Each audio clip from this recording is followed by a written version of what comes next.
ओम नमः पार्वती पतिये हर हर महादेव। आज हम क्लास 10th का किसी बच्चे ने कहा था जो बीपीटी थ्योरम सर थोड़ा एक्सप्लेन कर दीजिए, तो उनके डिमांड पर, उनकी आग्रह पर ये बीपीटी थ्योरम हम एक्सप्लेन करने जा रहे हैं। क्लास 10th के बच्चों के लिए है। जैसा कि आप जानते हैं, if a line is drawn parallel to the side of a triangle intersecting the other two sides then it divides the two sides in the same ratio. ये थ्योरम का आपका स्टेटमेंट है। उस हिसाब से हमने फिगर ड्रॉ कर लिया जो एबीसी इज अ ट्रायंगल जिसमें D and E are the points on AB and AC and DE parallel to AC, DE parallel to BC, then we have to prove AD बटा DB equal to AE बटा AC। इस theorem को prove करने से पहले दो चीज है आपका, नाइन्थ का चीज है क्या। पहले तो एक चीज जान लीजिए, जो मान लीजिए ये ट्रायंगल है आपका एबीसी है, suppose that it is ABC. इसमें जानते हैं बेस तीनों साइड बन सकता है। अगर बीसी साइड में तो ए से परपेंडिकुलर अगर डालेंगे तो suppose that it is AD, तो यहां पर एरिया ऑफ एबीसी जो हो जाएगा, एरिया जो हो जाएगा that is equal to half BC into AD. अगर सी पर एसी पर आप परपेंडिकुलर डालेंगे तो इट इज ई, बीई आपका परपेंडिकुलर हो जाएगा, तो यहां पर एरिया हो जाएगा क्या आपका हाफ एसी इंटू बी। और जब सी से एबी पर परपेंडिकुलर आप डालेंगे, suppose that it is F, तब ऐसे स्थिति में आपका एरिया क्या हो जाएगा, जो half AB into C F. और एरिया तो भैया सबका एक ही होगा, इसका भी जो आपका जो रिजल्ट आएगा, इसका जो रिजल्ट आएगा, इसका रिजल्ट आएगा, तीनों तरीके से आप निकालेगा तो एरिया आपका इक्वल होगा। पहली बात ये। दूसरी चीज हमने कहा था जो नाइन्थ में है मिड पॉइंट थ्योरम के आसपास, उसके बाद का जो चैप्टर था जो बिटवीन टू पैरेलल्स, अगर मान लीजिए ये दोनों लाइन पैरेलल है तो यहां पर क्या होगा, तो ये जो एरिया होता है, suppose that it is ABC triangle and it is BDC, तो एडीसी का एरिया आपका क्या होता है, that is equal to area of BDC. ये आप 9th में पढ़े थे, क्वाड्रिलेटरल के बाद का चैप्टर था एरिया ऑफ पैरेललोग्राम। उसमें जो between same parallels and on the same base या equal base and between the same parallels जितना ट्रायंगल बनेगा सबका एरिया इक्वल होता है। ये क्लास 9th का चीज है, तो ये याद रखना है। और ये चीज आप जान लीजिए, जो तीनों साइड में से हम किसी को भी बेस बना सकते हैं, उस पर परपेंडिकुलर डाल के जो एरिया निकालेंगे सब एरिया आपका इक्वल ही होगा। आप किसी भी साइड को आप लीजिएगा, तो ये नहीं है जो इससे एरिया अलग आएगा, इसका एरिया अलग आएगा या इसका एरिया अलग आएगा। है तो सब ट्रायंगल एबीसी ना, तो एबीसी का है तो एबीसी तीनों स्थिति में आपका एरिया का रिजल्ट जो आएगा वो इक्वल आएगा। ये चीज जानना था। अब देखिए, अब यहां से ई से हमने एक परपेंडिकुलर डाल दिया, suppose that it is M, और बी को हमने ई से मिला दिया। कंस्ट्रक्शन, अच्छा कंस्ट्रक्शन में ये आप दे दीजिएगा जो ड्रॉ, कंस्ट्रक्शन हम नहीं लिख रहे हैं, स्पेस का अभाव है थोड़ा सा। जो ड्रॉ आप ऐसे कंस्ट्रक्शन में यहां पर हम साइड में थोड़ा सा लिख ही देते हैं। कंस्ट्रक्शन का जो प्रूफ के बाद कंस्ट्रक्शन का नंबर आता है तो उसको आप लिख दीजिएगा जो E M perpendicular to A B and join B to ई।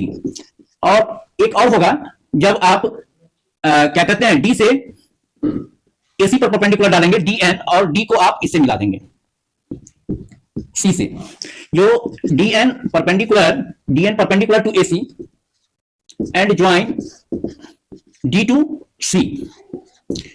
तो दूसरा कंस्ट्रक्शन का भी दो पॉइंट दिए हैं इसमें कंस्ट्रक्शन में, तो दूसरा पॉइंट जब हम दूसरी पर बात करेंगे तब लिखना है, या हाँ उसका जरूरत होगा आगे देखते हैं। ये करना है, पहले आप इस पर डीएन को भूल जाइए, ये वाला जो सेकंड है उसको भूल जाइए। अभी आप ये जो आपका एबीसी है, ये डीई है, और इस पर जो आपने परपेंडिकुलर डाला है एम, और इसको जो बी से ई को मिला दिया है, इस पर ध्यान दीजिए आप। तो आपका क्या होगा, आपका एरिया ऑफ ट्रायंगल एडी में area of triangle ADE equal to क्या होगा, हाफ एडी इंटू ईएम, क्योंकि एरिया ऑफ ट्रायंगल क्या होता है, that is equal to half base into height. अब आइए area of DBE, area of triangle BDE, तो दैट इज इक्वल टू क्या आ जाएगा, हाफ, तो इसका बेस बीडी और हाइट तो आपका सेम ही है ना। देखिए दोनों ट्रायंगल है, बिटवीन सेम पैरेलल्स हैं। अगर सपोज दैट यहां पर हम पैरेलल लाइन अगर दे दें तो ये ट्रायंगल ये बने चाहे ये बने, बेस चेंज है लेकिन हाइट दोनों का क्या है, सेम है। तो ये हो जाएगा आपका जो हाफ बीडी इंटू ईएम। इसका बेस बीडी है, उसका बेस एडी है, तो इसका हाफ बेस लेकिन यहीं पर है ना। ये भी ट्रायंगल जो बीडीई जो बन रहा है, इसका भी मेन पॉइंट यही है। एडीई जो बन रहा है, इसका भी 6 पॉइंट जो कहते हैं वर्टेक्स, जहां से हम परपेंडिकुलर ड्रॉ किए हैं, तो यही है। और ये सेम लाइन है, तो सेम लाइन पर तो आपका ये देखिए ये ट्रायंगल है, तो यहीं पर है। इसके लिए भी ये हाइट का काम कर रहा है, इसके लिए भी हाइट कर रहा है। और इस लाइन को जो आगे कहीं पर भी जो बढ़ाएंगे तो उसके लिए भी मान लीजिए जो कोई जो ट्रायंगल ड्रॉ करेंगे तो उसके लिए भी ये हाइट आपका क्या रहेगा, इक्वल ही रहेगा। ये चीज है, ये चीज आपको समझना है। तो इसको 1 कर देते हैं, इसको 2 कर देते हैं, तो 1 divided by 2 by 1 divided by 2। आप क्या देखते हैं, जो area of triangle ADE upon area of triangle BDE, तो ये आपका हो जाएगा half AD into EM upon half BD into EM. EM से ईएम आपका कट गया, हाफ से हाफ कट गया, तो ये आपका आ गया एडी बटा बीडी। ये थर्ड इक्वेशन आप ले लीजिए।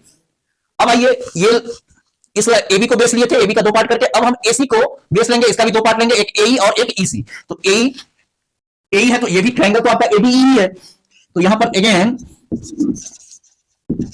Area of triangle ADE equal to half, उसका बेस आपका एई है और ए बेस है और डीएन आपका क्या है, परपेंडिकुलर है। ये आपका 4 ले लीजिए, एंड एरिया ऑफ ट्रायंगल क्या, DEC, it is half into EC into DN. EC base लेते हैं तो यहीं से है, देखिए इसका भी एडीई का भी एक शीर्ष ये है, बट एक शीर्ष ये है जहां से परपेंडिकुलर ड्रॉ किया है, तो ये सेम लाइन है, तो आपका हाइट जो होगा, परपेंडिकुलर डिस्टेंस जो होगा वो इक्वल ही होगा। इसका बेस इसी है।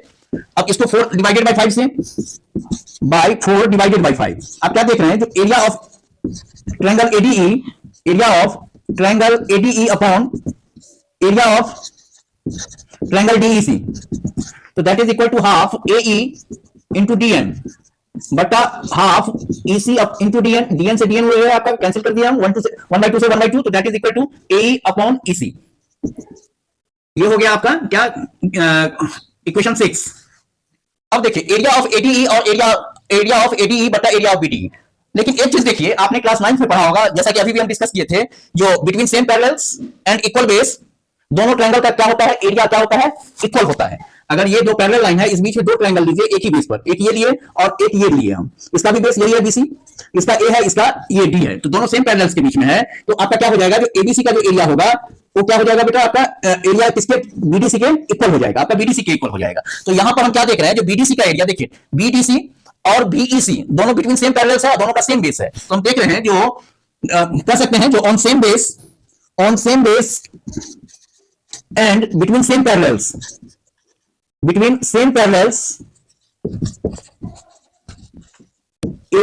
area of triangles are equal, ये हम जानते हैं, ये क्लास 9 का टॉपिक है आपका। On the same base BC था, एंड बिटवीन सेम पैरेलल, यहां पर बीसी यहां पर डीई है आपका, तो ये दोनों सेम पैरेलल और सेम बेस है, तो यहां पर ट्रायंगल बीडीसी का एरिया और ट्रायंगल डीईसी का एरिया जो हो जाएगा आपका इक्वल हो जाएगा। तो इसीलिए area of BDC, area of triangle BDC, BDC ने बीडीई, यस, बीडीई और डीईसी, हाँ, तो area of triangle BDE equal to आपका क्या हो जाएगा, area of triangle DEC, BDE. अब इसी को हम ऐसे भी लिख सकते हैं, जो इसको, ये दोनों इक्वल है, तो इक्वल में इक्वल से डिवाइड कीजिए, एरिया ऑफ एडी है ना, AD, area of triangle ADE में हम बीडीई से भाग देंगे, एरिया ऑफ ट्रायंगल बीडीई, तो यहां पर भी हमको क्या करना पड़ेगा, जो एरिया ऑफ ट्रायंगल एडीई देना पड़ेगा और बटा एरिया ऑफ ट्रायंगल डीईसी देना पड़ेगा, area of triangle DEC. BDE और डीईसी दोनों चीज इक्वल है, तो किसी चीज में मान लीजिए 5 में आप बीडीई से भाग दें, या किसी भी चीज से 7 के बराबर है, तो 5 में 7 से भाग दीजिए, फिर 5 में 7 से भाग दीजिए, तो बात रिजल्ट के बराबर आएगा। तो एरिया ऑफ एडीई में आप बीडीई से भाग दीजिएगा, तो एरिया ऑफ एडीई में डीईसी से भाग देगा, इक्वल में आप इक्वल से भाग दे रहे हैं, तो आपका रिजल्ट भी आपका इक्वल ही आएगा। तो एडीई बटा बीडीई, एडीई बटा डीईसी, ठीक है। तो दैट इज क्या है आपका, इट इंप्लाइज दैट एडी बटा बीडी, इक्वल टू एई बटा ईसी, यही हमको प्रूव करना था, और ये हमारा प्रूव हो गया। इसको एक स्टेप और ले सकते थे, जो 1 बटा बीडी, जब इतना है तो इसको एक और कर दीजिए, 1 बटा area of BD, equal to 1 बटा एरिया ऑफ डीईसी, ऐसे भी लिख सकते हैं, एरिया ऑफ डीईसी। ये दोनों इक्वल है, तो दैट इज 1 बटा भी होगा। आप इसको दोनों को, न्यूमरेटर को एरिया ऑफ ट्रायंगल एडीई से गुना कर देंगे, तो इतना हो जाएगा। दैट्स ऑल, हो गया। Thank you.